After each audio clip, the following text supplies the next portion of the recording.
ভারতীয় cricket board Kolkata night রাইডার্সকে স্পষ্ট করে জানিয়েছে মুস্তাফিজকে নেওয়া যাবে না, মুস্তাফিজকে বাদ দিতে হবে, প্রয়োজনে মুস্তাফিজের রিপ্লেসমেন্ট তারা অ্যালাউ করবে। মুস্তাফিজের আইপিএল খেলা হচ্ছে না, কি কারণে আপনারা জানেন।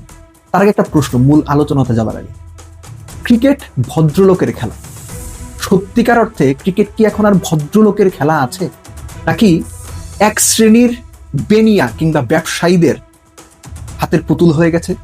একই সঙ্গে ক্রিকেট হয়ে গেছে বিভিন্ন ধরনের আন্তর্জাতিক রাজনৈতিক ক্ষেত্রের নিজেদের প্রভাব দেখানোর এবং একই সঙ্গে রাজনৈতিক নোংরামের একটা প্ল্যাটফর্ম। অন্তত মুস্তাফিজকে আইপিএল থেকে সরানোর কিংবা কলকাতা নাইট রাইডার্সকে মুস্তাফিজের সঙ্গে টাই আপটা ছিন্ন করার যে নির্দেশনা ভারতীয় ক্রিকেট বোর্ড কলকাতা নাইট রাইডার্সকে দিয়েছে, সেটা থেকে আমার অন্তত তাই মনে হয়।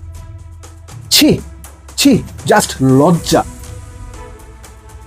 মুস্তাফিজ বাংলাদেশের ক্রিকেটার, আমরা সবাই জানি যে 5ই অগাস্টের পর বাংলাদেশ ভারত দুই দেশের সম্পর্ক বেশ শীতল হয়েছে। সেটা রাজনৈতিক দিক, বিভিন্ন দল গোষ্ঠী সরকার মতামত এগুলো থাকবে, আছে, ঠিক আছে, সেটা একটা দিক। কিন্তু এই যে এত ঘটা করে মুস্তাফিজকে নেওয়া হলো কেন? মুস্তাফিজের সামর্থ্যের কারণে, মুস্তাফিজের পারফরমেন্সের কারণে। কিন্তু যখনই একদল বিশেষ গোষ্ঠী মুস্তাফিজের বিপক্ষে লাগলো, কেন তাকে খেলতে দেওয়া হবে না? কারণ তিনি বাংলাদেশের প্লেয়ার। বাংলাদেশের প্লেয়ার কেন আইপিএল খেলবে? কি কারণে বাংলাদেশের প্লেয়ারকে অ্যালাউ করা হবে? রীতিমতো হুমকি ধামকি শুরু হলো, রীতিমতো এমন একটা পরিস্থিতি তৈরি করা হলো যেন মুস্তাফিজ যদি আইপিএল খেলতে যান তাহলে আর রক্ষে নেই, ছাড়া হবে না। এক কথায় একটা যুদ্ধংদেহী মনোভাব। এই ঘটনা যদি আইসিসি ডিল না করে তাহলে কি পরিস্থিতি ভবিষ্যতে হবে চিন্তা করেছেন? কোনো একটা দেশে একজন ফ্র্যাঞ্চাইজি মালিক কিংবা একজন ফ্র্যাঞ্চাইজি কর্তৃপক্ষ একজন প্লেয়ারকে নেবে, সেই দেশের কিছু উগ্র সমর্থক বলে বসবে ওই প্লেয়ারকে আমরা চাই না, ওই প্লেয়ারকে আমরা দেখতে চাই না, ও অমুক দেশের প্লেয়ার নেওয়া যাবে না। নট নেসেসারি মুস্তাফিজ, যে কারো ক্ষেত্রে এটা হইতে পারে। এবং সেটা আইসিসি অ্যালাউ করছে, আইসিসি দেখেও না দেখার ভান করছে। কেননা ওই যে ভারতীয় ক্রিকেট বোর্ড করেছে, এখানে কিছু বলা যাবে না। ভাই, ক্রিকেট খেলা তো সেই ছোটবেলা থেকেই দেখি, আপনি আমি আমরা সবাই দেখি। এরকম ঘটনা কখনো মনে করতে পারেন আপনি? এই ঘটনা খেলা হিসেবে ক্রিকেটের ওপর রীতিমতো কলঙ্কের কালি লেপতে দিল।